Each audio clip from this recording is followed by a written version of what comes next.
Então vamos lá, meus irmãos, continuando aqui nossa gravação, nosso último dia, ou melhor, quarto dia de Religiões Comparadas 1 e 2, último bloco, tá bom? Nossas aulas são gravadas. Então, vamos agora fazer um apontamento sobre várias doutrinas, né? O purgatório, irmãos, alguém tem alguma dúvida sobre o purgatório? Foi Vocês sabem? abolido também, né? Hum? Foi abolido já também, por eles. Então, mas ainda, em muitos casos, a gente vê que eles abolem algo, Júnior, né, por exemplo, mas a prática continua, né? É, Por exemplo, as orações pelos mortos continuam, sim, o certo sacrifício pelos mortos continua. Então, sim. perceba que quando eles veem É a que algo tradição, que né? eles fazem está tendo uma voz muito grande contra eles, eles tentam fazer uma meia-culpa, entendeu? É. Então, olha lá, a ideia do purgatório tem suas raízes no budismo e em outros sistemas religiosos da antiguidade. Até a época do Papa Gregório I, porém, o purgatório não havia sido oficialmente reconhecido como parte integrante da doutrina romanista. Esse Papa adicionou o conceito do fogo purificador à crença, então corrente, de que havia um lugar entre o céu e o inferno para onde eles eram enviadas as almas daqueles que não eram tão maus ao ponto de merecerem o inferno, mas também não eram tão bons a ponto de merecerem o céu. Assim surgiu a crença de que o fogo do purgatório tem poder de purificar a alma de todas suas escórias, até fazê-la apta a se encontrar com Deus. Oh, coisa. Oh, É, oh, Jesus ficava no bonzinho. empate, né? É, entendeu? Nem ganhava, nem perdia, ficava ali no Aí, empate. ó. Então, então quer dizer que aquele lá que morreu no pecado, puxa vida. Então tem esperança para ele? Tem. E aí? Né? Aberração. Uma aberração, né? É. Ó, biblicamente, quem é o purgatório, irmãos? Ou o que é o purgatório, biblicamente? O que representa o purgatório para nós, biblicamente? Se a gente pudesse, assim, usar uma figura de linguagem. No sentido que purifica, o senhor fala? Isso, no sentido que purifica. Quem é que nos purifica e o que nos purifica? Sangue de Cristo, Somente né? o sangue de Jesus nos purifica. Exatamente. Só isso. Ponto final. Porque a Esse é o verdade, remédio de Deus para o ser humano. a Ponto. palavra purgatório vem de purgar, do latim, que vem do direito, fala. Purgar mora. O que é purgar mora? Purgar a dívida. Pagar a dívida. Quem pagou a nossa dívida? É. Então, dentro do purgatório, por isso que há o quê? Essa ideia religiosa que tem mais raiz no budismo e em outros sistemas religiosos, É dos que aí você pagões, tem né? que ficar pagando para que possa ser purificado. Mas a gente sabe que Jesus, na sua obra de expiação, Tô nos completa. limpou. É completa, exatamente, a obra de redenção, né? Tá bom? Tudo bem? Nenhuma dúvida, irmãos? Não, isso aí é só, Tranquilo, né? é só uma Maravilha. chibatada, não tem muito o que falar dessa doutrina. Aqui os sufrágios pelos que se acham no purgatório, né? Aqui, ó, pode ver, Júnior, quando você mencionou há pouco, né? É, Eles fizeram uma, né? Voltaram atrás, mas olha, as orações pelos mortos existem, a missa de sétimo dia existe e é, tantas outras coisas existem, está dentro do purgatório. Estão é. entendendo? As esmolas é um jeito de justificar o que nós tínhamos lido nos apócrifos. Estão entendendo? E Tá outra, bom? gosto de vela Maravilha? para quem está no a missa lá, as velas, essas coisas, porque pô, uma coisa material vai lá no espiritual. É. Vamos lá, irmãos, a tradição bíblica, a tradição e a Bíblia, vamos lá. Então, leia para nós, Júnior, agora rapidinho, para a gente dar uma corrida. Tradição e a Bíblia. Em 1909, sobre a Bíblia, escreveu o padre Bernard Cohen. A Bíblia não é a única fonte de fé, como Lutero ensinou no século XVI, porque sem a interpretação de um apostolado divino e infalível, separado da Bíblia, jamais podemos saber com certeza quais são os livros que constituem as escrituras inspiradas, ou se as cópias que hoje possuímos concordam com os originais. A Bíblia em si mesma não é mais do que letra morta, esperando por um intérprete divino. Ela não está arranjada de forma sistemática. é obscura e de difícil entendimento, como São Pedro diz em certas passagens das cartas de Paulo. Como ela está aberta à falsa interpretação. Além disso, certo número de verdades reveladas tem chegado a nós somente por meio da tradição divina. Aqui, pontuo mais uma vez, o credo romanista, ortodoxo, está na tradição e não Na Bíblia. na Bíblia, tá bom? Esse é o calcanhar de Aquiles, que daqui se deriva toda heresia. Se a tradição não era, num primeiro momento, essa base, ela se torna, ao longo da caminhada, paulatinamente. As heresias foram entrando, eles aceitaram, acomodaram, e aí a tradição ratificou. Tá bom? Tudo bem? Sim. Tudo bem até aí, meus irmãos? Sim. Acho que não precisa gastar muito tempo sobre essa questão, né? Olha aqui, ó, quando eu falei há pouco, né? Tradição, traição ao evangelho. Lê para nós aqui, Júnior. A tradição da Igreja Romana é, sem dúvida alguma, um outro evangelho, Gálatas 1:8, antítese do evangelho do Senhor Jesus Cristo. Ela não tinha lugar na igreja primitiva. O evangelho só contém todo o conselho de Deus, Atos 20:27, dispensando, portanto, a tradição vaticana. Paulo, o maior escritor e doutrinador do Novo Testamento, cujo ministério está fundamentado no evangelho, falou sobre a suficiência deste quando escreveu, aspas, antes de tudo vos entreguei o que também recebi, que Cristo morreu pelo nosso pecado, segundo as Escrituras, e que foi sepultado, e ressuscitou ao terceiro dia, segundo as Escrituras. Coríntios 15, 3 e 4.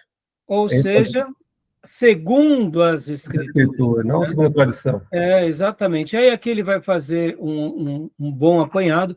Então, meus irmãos, só uma coisa aqui que eu queria até destacar, né? Irmãos, assim, perceba, como eu estou falando demasiadamente, né? A tradição ela é perigosa, a gente tem que tomar cuidado com isso.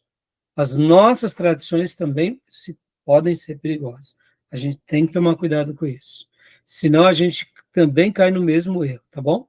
Tudo bem até aí? Tranquilo?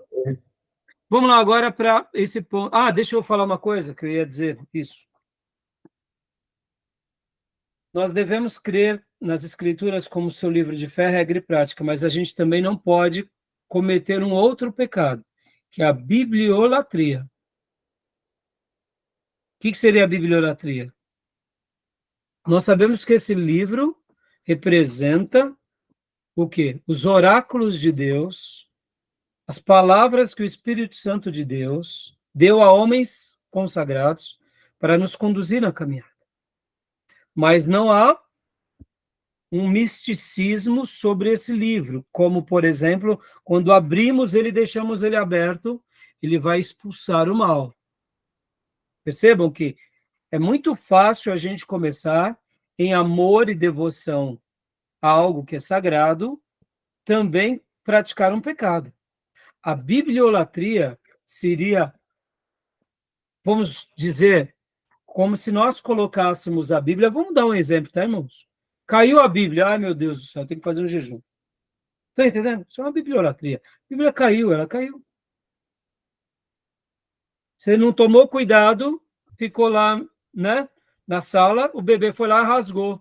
Ai meu Deus, pastor, minha filha rasgou a Bíblia, ela vai para o inferno, eu vou... Não, a criança rasgou. Poderia ter sido jornal. Tá entendendo? É de rir, né, Dil? Você entende? Mas nós, muitas vezes, perceba, em nome da nossa fé, a gente acaba tendo crendices tolas. Quer ver um exemplo bem prático aqui? A gente começa a mergulhar no mundo espiritual e a gente começa a enxergar as questões religiosas, a gente começa a virar crente de verdade, a gente começa a ver o diabo aqui e acolá, não é assim? Basta a gente se converter. Enquanto é meio carnal, o diabo está do lado e o irmão está de mão dada com o capeta e nem percebe que é o capeta. Mas ele se converte... 880, né? Hã? 880. 880. Mas ele se converte, ele começa a ver laço do diabo, que o diabo está usando fulano, que aquele é outro laço para querer desviar ele. E aí ele começa a ver o diabo em tudo. Está entendendo o que eu quero dizer? e aí ele espiritualiza todo. Ele está andando na rua, tropeça, ele fala, sai, Satanás. Meu irmão, tinha um toco lá, você estava desatento, olhando para o celular. Radicaliza tudo, Não, né? capeta, é você que não prestou atenção. Está dirigindo, mexendo no WhatsApp, vai ter acidente, é uma questão óbvia. Agora, vocês percebem que nós, em nome do simplismo e da fé, podemos também cair em outro pecado?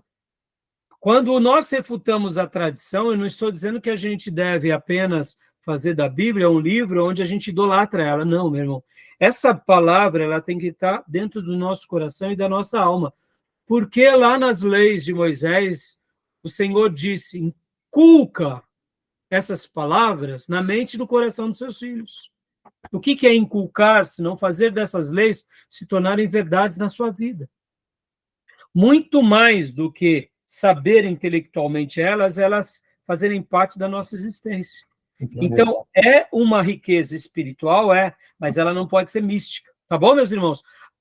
Só para vocês terem uma ideia, esses dias eu via um congresso que teve lá na igreja do Gondim, e uma das palestrantes começou a falar que nós, que conservamos a Bíblia como inerrante, como infalível, somos bibliólatras. Você acredita nisso? Um congresso em que estavam vários pastores falando que a Bíblia precisa de uma nova releitura. Eles não têm como contra-argumentar conosco, e aí eles começam a ir para o exagero. Hoje mesmo eu li um artigo do Gondim, em que o Gondim, no momento em que ele fazia suas defesas, né, dizendo que ele preferia errar, mas usar a razão e o bom senso do que aqueles que são do discurso do ódio. Ou seja, ele rotula que quem pensa contra ele já está no ódio. Olha só que tolice. Ou seja, ele quer se enveredar por esse caminho, seja honesto. Mas nem todo mundo que discorda dele está no ódio. Exatamente. Eu creio na infabilidade e nem por isso eu pratico a bibliolatria. Eu creio que aquilo que a Bíblia traz como milagre é verdade, porque a fé, dediquei a minha vida em prol disso, nem por isso sou simplista. Nem por isso vou deixar de, por exemplo, apreciar a ciência. Se eu não consigo entender certas verdades, então entenda, irmãos, a tradição ela é o mal, mas a gente que crê também nas escrituras, a gente não pode ser nem leviano, nem bibliólatra e muito menos ingênuo. A nossa fé, ela também é inteligente. O fato de acreditarmos que é um Deus que se comunicou por meio de nós, usando homens santos e deixou um livro que é a palavra dele, essa palavra ela é inteligível. Por isso que nós precisamos entendê-la, lê-la e estudá-la, porque ele deixou um manual. Sim. Eu acho que o conceito de bibliolatria, ela se define quando você adora, como idólatra, você passa a ser idólatra do objeto material, que é usado de forma mística, o objeto material de forma mística e como amuleto. Aí eu acho que é cheio de superstição, etc. Agora, o conteúdo, a questão inspirativa do texto, que emana do Todo-Poderoso, aí não é idolatria, porque claro que não. a nossa idolatria é para Deus, a nossa adoração é para Deus. Quer ver um exemplo, Júnior, dessa questão que, por exemplo, aplica bem? Alguns grupos dentro do Islã, quando cai o Alcorão, eles têm que cumprir algumas penitências, porque nesse caso, para eles, é quase isso. Aí não é o nosso caso, entendeu? Não é idolatria, porque se você... Lembra aquele verso satânico, o escritor inglês foi perseguido pelos radicais do Islã?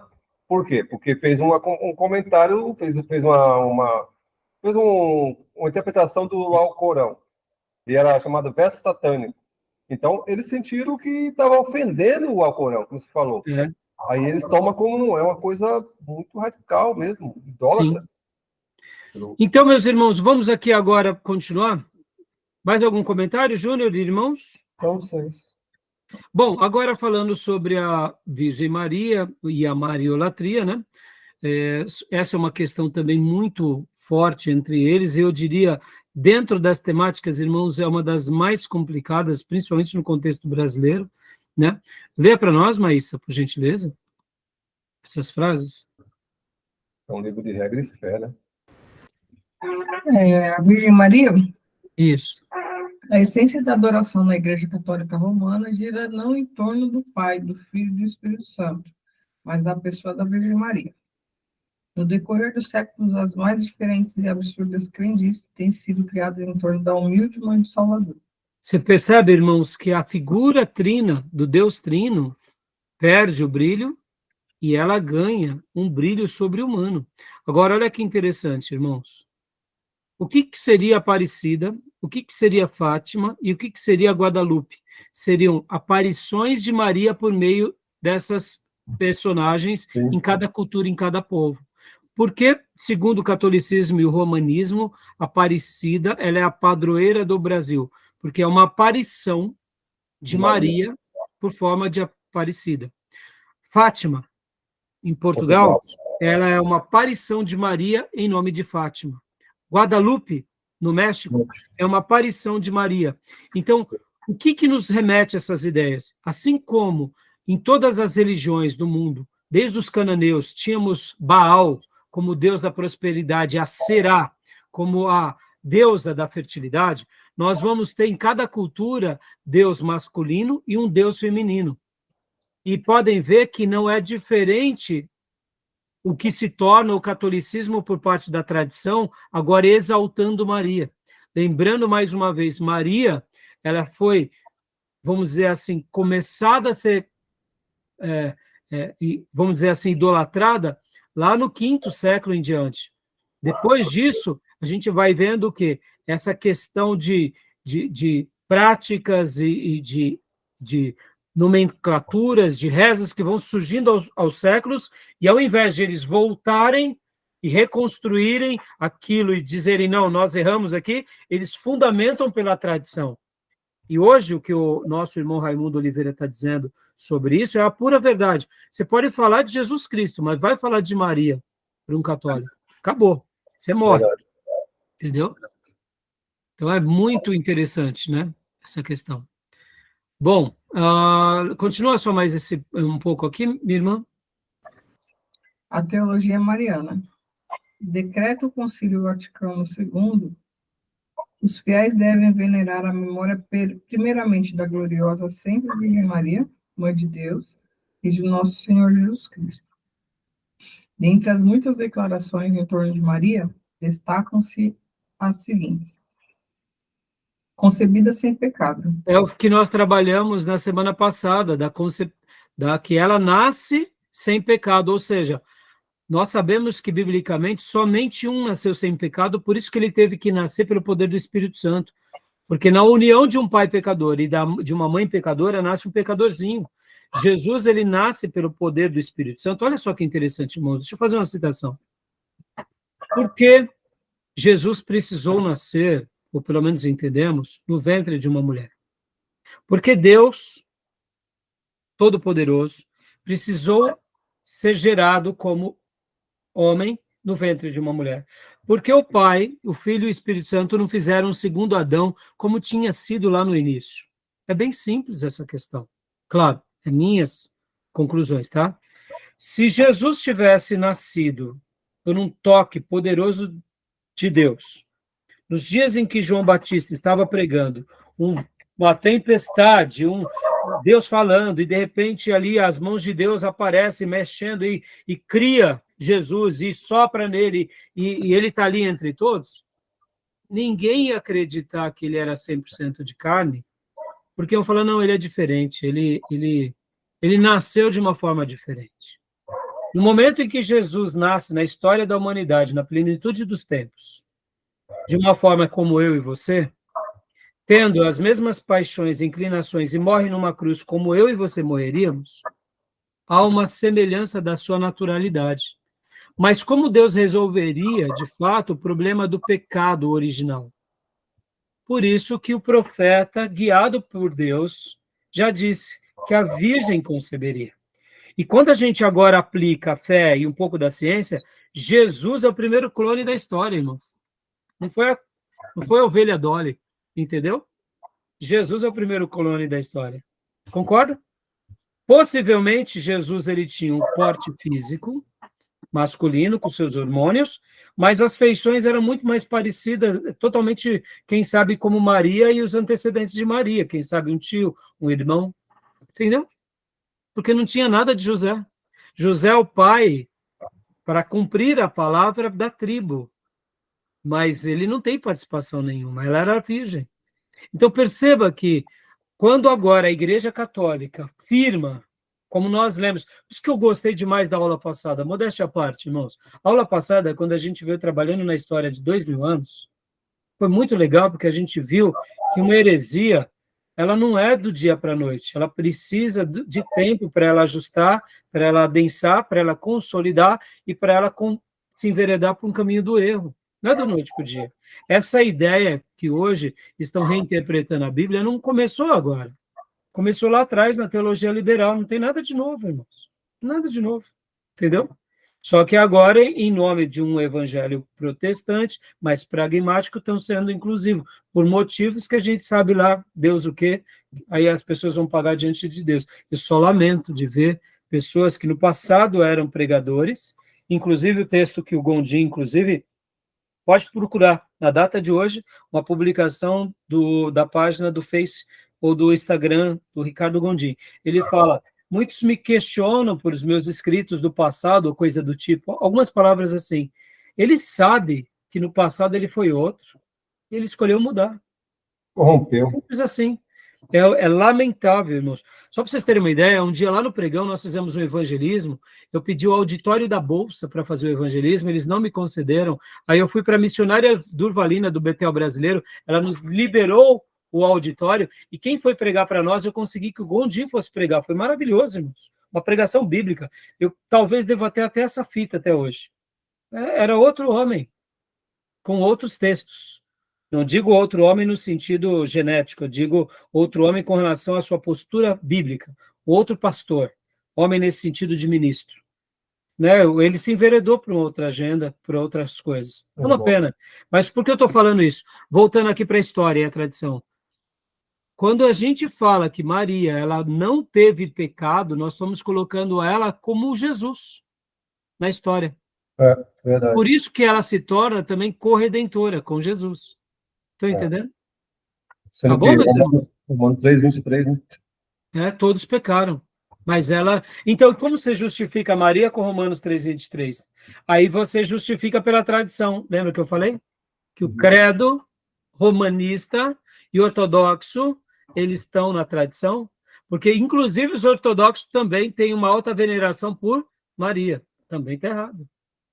Irmãos, adoração e veneração, nós podemos ter uma admiração, como eu disse, como temos por Moisés, mas no dia que a gente presta honras ou fazemos afirmações, mesmo que os ortodoxos não adorem Maria, mas digam que ela é uma pessoa imaculada, eles já estão na heresia também, da mesma forma. Tá bom? Tudo bem? Então, continuando aqui rapidinho, só para a gente concluir, vamos lá. Concebida sem pecado, né? Sempre virgem, nós sabemos também que não. Podem ver que lá também na Bíblia de Jerusalém, os próprios teólogos católicos refutam essa ideia, porque a Bíblia vai falar que Jesus teve irmãos, e sabemos de pelo menos 2 meio-irmãos de Jesus, que é Tiago, escritor da Epístola, e Judas, escritor da Epístola. Olha aqui, ó. Mediante... Oi? As irmãs dele, então, que suas irmãs. Exatamente. Medianeira e intercessora, ou seja, ela intercede. Pode ver que a oração da Virgem Maria, Ave Maria, é uma oração em que ela é intercessora, e nós lemos na abertura da aula de hoje que só há um intercessor. Então, assim, irmãos, são muitas as coisas com relação a isso, tá bom? Beleza, meus irmãos? Eles falam que irmãos são de fé, né? Hã? Eles, para tentar refutar, falam que os irmãos de Jesus eram de fé, né? Então. Bom, aqui, ó, Maria não foi concebida sem pecado. Maria teve outros filhos. Está aqui em João 2:12, tá bom? Além de Mateus 12:46, tá aqui os textos. Que mais? Maria não exerce mediação a favor do pecado. Nós sabemos que é só Jesus, como lemos. Só Cristo intercede pelo pecado, Hebreus 7:25. Então, tudo bem, meus irmãos? E Timóteo, né? Sim. Fala lá, não há outro mediador entre Deus e o homem, Jesus Cristo. Outra coisa que os católicos também se fundamentam é que a missa é um dos sacramentos, tem que participar da missa, porque senão você está fora logo. Vocês participam de alguma missa? Não, então vocês são pagão. Entendeu, meus irmãos? O que mais? A questão da transubstanciação, já trabalhamos na aula passada, os livros apócrifos já trabalhamos há pouco no módulo anterior. O que mais? Terminamos, então, aqui. Eu queria ter usado também, eu separei aqui, irmãos, o material do professor Paulo Pescador, que era para a gente trabalhar, mas, assim, como a nossa aula ela é viva, tudo bem? Ok. Semana que vem eu queria falar sobre o hindu, o povo hindu. Tá bom? Porque é uma religião muito antiga. Mas aceito as sugestões dos irmãos também, tá? Podem dar as sugestões de vocês, tá bom, meus irmãos? Okay. E aí a gente vai correr. Eu vou tentar correr um pouco mais rápido nas aulas que vem, tá bom, meus irmãos? A gente poderia falar um pouco sobre os testemunhas. Tá bom. Então aí a gente, joia, também, a gente vai, irmão, só para tranquilizar vocês, a gente vai falar dos testemunhas, dos mormons, dessas igrejas que derivam-se, né, de fato do cristianismo, isso são fundamentais, mas é importante a gente também conhecer um pouco do pano de fundo um pouco mais abrangente, por exemplo, os hindus. Hoje, a maior população do mundo é quem? É o povo indiano.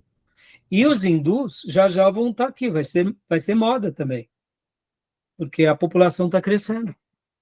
E é importante, quando a gente for evangelizar, entendeu, Gil? O Islã é uma das religiões que mais cresce no mundo, a gente precisa saber também, que a gente vai guardar um tempo para eles.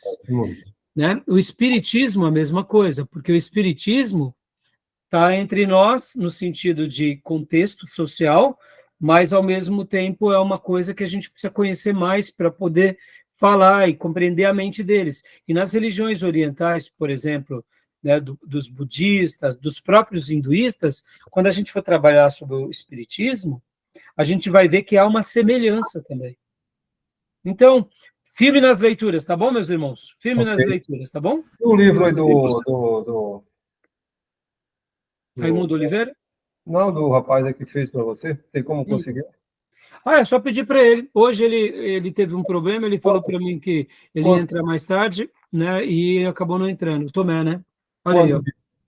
É só falar com ele no particular. Ele imprimiu para mim e me presenteou domingo. Eu falei, ô, Tomé, ficou muito legal. Irmãos, o livro em Kindle, digital, ele é muito bom, mas assim, o físico é incomparável, né? Ver quanto que fica aí. Inclusive, Júnior, deixa eu te dar uma dica, você tem um Kindle, né? Se você participa do Amazon Prime, eu tenho o Amazon Prime, eles disponibilizam vários livros também, viu? Sim, a Mariana tem. E mais barato. Né? Então é bom. Eles também têm uma parte lá do Kindle que seriam Kindles ilimitados. Você paga coisa de 20, 30 reais, você tem acesso a todos os livros, irmãos. Sim, a minha filha faz isso. É, muito bom, muito bom. Que aí você pode ler. Só que assim, irmãos, porque eu gosto do livro, porque eu gosto de anotar, irmãos. Eu gosto do livro, filho. Eu gosto do livro, entendeu? Para mim, as aulas aqui estão excelentes, porque agora eu estou usando mais material, né? Gosto do livro físico. Né? O livro físico é diferente. Olha aqui, ó, o livro das religiões que o Zé indicou, que é para você anota, também. É muito bom, entendeu? Tá bom? Beleza, meus irmãos. Eu estou muito feliz aqui dando essa aula para vocês, estou muito contente. Eu acho assim que esse material aqui não é só de seitas heresias, religiões comparadas, como está na nossa grade, mas é de guerra espiritual, né? Conhecer isso é guerra espiritual. Exato. Gil, hoje eu estava estudando sobre os hindus, né? Ela nasce por volta do ano 1500 a.C. Não, é antigo. Os hindus é antigo pra caramba. Entendeu? Pense nisso. Uma religião que já vem, há 3.500 anos e que está viva até hoje. Olha a complexidade. Olha o quanto o inimigo está cegando essas milhares de multidões. E quando você vê hoje a Índia, né? Com aquelas castas. Só dando uma pincelada aqui, irmãos. O que seria o sistema de castas? Seria, você nasceu pobre, Gil? Você nasceu da casta pobre, acabou. A Maísa nasceu da casta rica, ela é da casta rica, acabou. Ou seja, você não acaba pode. se conformando naquilo, por isso que eles vivem na miséria e são, assim, entre aspas, resolvidos. Uma loucura isso. E eles se conservam dentro desse princípio de castas, que são pelo menos 3 níveis, ou seja, os pobres miseráveis, os trabalhadores e a casta mais nobre de sacerdotes e de elite política e religiosa. E em cima disso, eles vão vivendo a vida deles. Quem é que pode libertá-los dessa cegueira? Só o Evangelho. Porque eles acreditam que se eu nasci naquela casta, só na próxima reencarnação que eu posso sair dessa daqui, se eu fiz tudo direitinho, para aquela. Se não virar um bicho, ou quem sabe um animal sagrado, como a vaca. Percebam, irmãos? É um país que tem tanta pobreza, mas tem tanto rebanho, e eles não consomem. São vegetarianos. Não Deus. São vegetarianos. Eles não comem, mas vendem para os outros, exportam. Então, olha só. Então, percebam quanto é esse rapidão. Você sabia, eu estava fazendo uma pesquisa, que no agronegócio, a Índia é o primeiro exportador mundial de bovino. O Brasil, que se aproxima, o segundo é o Brasil, o primeiro é a Índia. Eu não sabia dessa informação. Sim, é a Índia. Então, percebam, irmãos, que interessante. Não come, mas vende. O quanto a gente precisa se preparar para poder evangelizá-los. Agora, olha que dilema, hein? Você chega para o hindu, é comum ele jejuar uma semana, Gil. De abstinência total. E não come, só come vegetal, né? Não, mas não come nada, muitas vezes, né, durante uma semana, talvez só bebe poucos líquidos, e de fato são entregues a essas hostes e a esses credos. Ou seja, a guerra espiritual, não é, irmãos? Igual o Gandhi, né? Quando a gente começa a ver uma certa semelhança na manipulação maligna envolvendo hindus, espíritas, e olha, irmãos, como é difícil. As classes são estagnadas. Se você é da classe dos pobres, você não pode casar com nenhuma outra, só aquela classe. Tem nem chance, não né, Gil? Nasceu lá na classe, lá, aí de repente você fala, não, eu quero aquela princesa, não tem jeito não, tá fora. Os paira, né? Os paira. Interessante, então perceba, irmãos, assim como os islã, é por isso que a gente vai ter que estudar, mas é claro, como eu disse no primeiro dia de aula, nossa grade aqui é religiões comparada 1 e 2. Na 1 era mais voltada às religiões antigas. Na 2 é mais voltada a essa grade que a gente está fazendo. Por isso que eu gastei um tempo trabalhando um pouco nas religiões antigas, dando um pano de fundo histórico, e aí a gente veio para essa. Mas estamos aí, vamos ler. E vamos ler, irmãos, esse assunto vale a pena a gente ler, tá bom? E que Deus nos ajude. Amém. A gente ser realmente apenas cristãos. Amém. Como foram os nossos irmãos de Antioquia da Síria. Tá bom, meus irmãos?